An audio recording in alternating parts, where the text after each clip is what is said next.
என்ன பண்ணுவாங்கன்னா உச்சிகால பூஜை பண்ணுவாங்க. அது ரொம்ப ரொம்ப விசேஷம். காலையில பிரம்ம முகூர்த்தத்துல பண்றது ரொம்ப விசேஷம். உச்சிகாலத்துல பண்றது ரொம்ப விசேஷம். அதே மாதிரி எல்லா ஆலயங்கள்லயும் பள்ளியறை இருக்கும். பள்ளியறை இருக்கக்கூடிய ஆலயங்கள்ல வந்து பள்ளியறை பூஜை பண்ணுவாங்க. இந்த 3 விசேஷம். 6 கால பூஜை, 5 கால பூஜை. அந்த 5 கால பூஜையில காலையில பிரம்ம முகூர்த்த பூஜை ஒண்ணு, 2வது உச்சி காலம், 3வது காலம் ரொம்ப சிறப்பான நேரம் வந்து எது கேட்டீங்கன்னா வந்து இந்த பள்ளியறை பூஜை. எல்லா ஆலயங்களையும் நடக்கும். அந்த மாதிரி இந்த பைரவருக்கு என்ன சிறப்புன்னு கேட்டீங்கன்னா, இந்த மாசி மகா சிவன்ராத்திரி அன்னைக்கு இவருக்கு வந்து ரொம்ப ரொம்ப ரொம்ப ஒரு பிடிச்ச ஒரு உத்தமமான நேரம். ரொம்ப சந்தோஷமா இருப்பாராம்.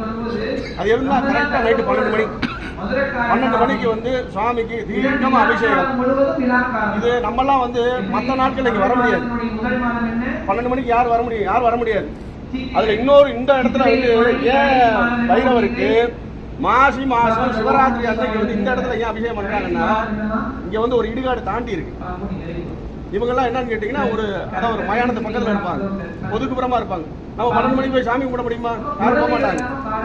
ஆனா இந்த இடத்துல என்னன்னு கேட்டீங்கன்னா, இந்த 5 கால பூஜை 4 கால பூஜை நடக்கும் இல்லையா, இன்னைக்கு விடிய திறந்திருக்கும். அப்ப அவரையும் சந்தோஷப்படுத்தும். ஏன்னா கலியுகத்துல வந்து கண்கண்ட காவல் தெய்வம் யாருன்னு கேட்டீங்கன்னா காலபைரவர் தான். கற்பக விநாயகர், காளி, பத்ரகாளி, அதே மாதிரி வந்து காலபைரவர், கருப்பண்ண சுவாமி. இவங்கெல்லாம் வந்து என்னன்னா கலியுகத்துல வந்து கையெழுத்து கொண்டு நான் ஒரு இக்கட்ல இருக்கேன், என்னை வந்து காப்பாத்துங்கன்னா உடனே வந்துருவாங்க. உடனே வந்து கவலைப்படாத நான் இருக்கேன் அப்படின்னு சொல்லி என்ன பண்ணுவாங்கன்னா, டக்குன்னு நம்ம கை பிடிச்சி தைரியம் கொடுத்து நம்மளை வந்து காப்பாற்றி வெளியே கொண்டு வருவாங்க. அந்த மாதிரி வந்து நம்ம ஆலயத்துல மாசி மகா சிவராத்திரி அன்னைக்கு மட்டும் அவருக்கு என்னன்னா, அவருக்கு ரொம்ப பிடிச்சது வந்து குருதி அபிஷேகம் சொல்லுவாங்க. கேரளா பக்கம் என்னன்னா குங்குமத்துல பண்ணுவாங்க. அவருக்கு ரொம்ப பிடிச்சது வந்து குருதி அபிஷேகம். இந்த ஆலயத்துல சிவராத்திரிக்கு அன்னைக்கு மட்டும்தான் இந்த அபிஷேகம் நடக்கும். மற்ற நாள் இங்க நடக்காது. அதே மாதிரி மாசி மகா சிவராத்திரிக்கு மட்டும்தான் இங்க வந்து நடுநிசி பூஜை.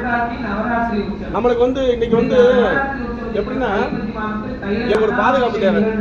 பக்கபலமா எந்த விதமான பிரச்சனையும் இல்லாம வாழ்றதுக்கு. அதுக்கு இந்த மாதிரி தெய்வங்கள்லாம் என்ன பண்ணுவாங்கன்னா, நம்ம கூட இருந்து அனுகிரகம் பண்ணுவாங்க. நல்லா வேண்டிக்கோங்க.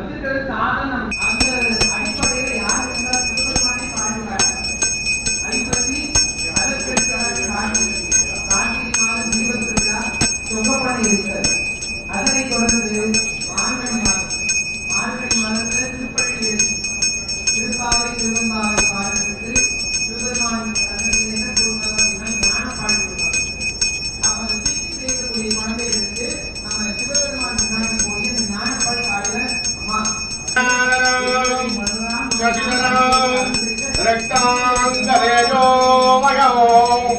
ரக்தசூடகபாலம் வாஜாகரம் ரகாகரம் பைரவம் நிர்வாணம் சுடவாகடம் திருநயஞ்சானந்த கோடாகடம் வந்தே பூத விசாகநாத வடுகம் சேத்ரஸ்ய பாடம் யோ